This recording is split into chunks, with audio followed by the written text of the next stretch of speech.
आज का जो हमारा टॉपिक है वो रिगार्डिंग आयोनाइज्ड रेडिएशन है। जो हमने पहले ही पढ़ा था, जो अलग अलग टर्म थी आयोनाइज्ड और रेडिएशन।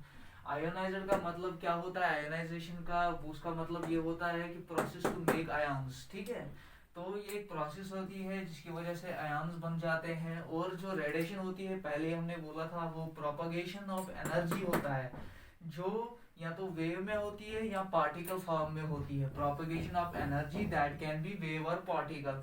तो उसके बाद अगर हम देखेंगे इसकी डेफिनेशन, अगर हम देखेंगे उसमें आ जाता है जो रेडिएशन, ये एक टाइप की रेडिएशन होती है जो आयन्स फॉर्म करती है बाय एडिंग और रिमूविंग इलेक्ट्रॉन्स। या तो ये ऐड करती है इलेक्ट्रॉन्स या तो रिमूव करती है electrons to form the ions. इसको बोलते हैं हम आयोनाइजेशन रेडिएशन। और ये लॉ ऑफ ओक्टेव जो होती है वो लॉ ये फॉलो करती है। उसके बाद अगर हम देखेंगे जो आयोनाइज्ड रेडिएशन है वो डिवाइड हुई है further into particulate ionization radiation and electromagnetic ionization, electromagnetic ionization radiation. ठीक है, जो आयोनाइज्ड रेडिएशन है ये पार्टिकुलेट आयोनाइज्ड रेडिएशन और इलेक्ट्रोमैग्नेटिक आयोनाइज्ड रेडिएशन में डिवाइड हुई है। तो अगर हम आयोनाइज्ड, ये पार्टिकुलेट आयोनाइज्ड रेडिएशन की बात करें, इसका जो होता है वो मास होता है, ये स्ट्रेट लाइन में ट्रैवल करती है और इसकी जो स्पीड होती है वो बहुत ज्यादा होती है, हाई स्पीड होती है। फिर अगर हम फर्दर देखें तो यहाँ से तीन टाइप्स ऑफ रेज निकलते हैं, एक्स रे, अल्फा रेज निकलते हैं, बीटा रेज निकलते हैं और कैथोड एक्स रेज निकलते हैं। जो अल्फा रेज होती है वो पार्टिकल्स होते हैं जो न्यूक्लियस से आते हैं, जो न्यूक्लियस होता है अपना, वहां से अल्फा रेज आ जाती है। और जो बीटा रेज होती है ये भी न्यूक्लियस से आ जाती है, लेकिन जो हैवी मेटल्स होते हैं वहां से जो है वो बीटा रेज आ जाती है। और जो कैथोड एक्सरेज है ये ओब्वियसली अगर हम देखेंगे ये एक्सरे ट्यूब से आएंगे। इससे एक्सरे जो होती है ना, एक्सरे वहां से एक्सरेज निकलती है। तो उसके बाद हम डायरेक्ट आ जाते हैं इलेक्ट्रोमैग्नेटिक आयोनाइज्ड रेडिएशन। तो इसकी जो प्रॉपर्टीज है, पहला जो है इसमें नो मास, इसका मास नहीं होता और ये स्ट्रेट लेवल में, स्ट्रेट लाइन में ट्रेवल करती है और equal to speed of light that is 3 × 10⁸ metre per second, that is speed of light. इसको हम बोलते हैं फोटॉन और बोलते हैं हम क्वांटा। क्या बोलते हैं, फोटॉन और क्वांटा। उसके बाद हम आ जाते हैं डायरेक्ट, जो हमारे पास यहाँ पे है इलेक्ट्रोमैग्नेटिक आयोनाइज्ड रेडिएशन।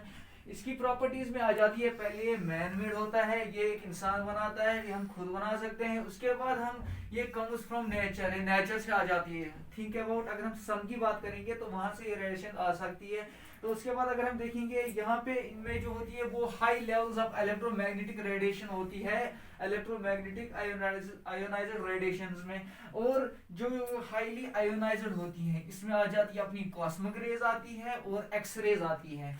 इसके बाद हम डायरेक्ट पहुंचते हैं यहाँ पे, हमारे पास जो दूसरा है, अगर हम देखेंगे जो इलेक्ट्रोमैग्नेटिक आयोनाइज्ड रेडिएशन है ये इन द, ये या तो ये पार्टिकल्स होती है, क्या होती है, पार्टिकल, या in the form of waves होती है, पार्टिकल्स होती है और या वेव्स होती है। अगर हम पार्टिकल की बात करें, पार्टिकल में अगर हम देखेंगे इसका भी कोई मास नहीं होता और ये स्ट्रेट लेवल में, लाइन में ट्रेवल करती है और ये स्पीड ऑफ लाइट, फोटॉन और क्वांटा में, उसको बोलते हैं फोटॉन और क्वांटा। उसके बाद जो होती है वेव्स, अगर वेव्स की हम बात करें, वेव्स में दो चीजें होती है, एक तो वेलोसिटी होती है और एक फ्रीक्वेंसी होती है। वेलोसिटी क्या होती है, ये speed of electromagnetic ionized radiation होती है। मतलब एक इलेक्ट्रोमैग्नेटिक आयोनाइज्ड रेडिएशन की कितनी स्पीड होगी, वो होगी equal to speed of light, that's velocity of the waves.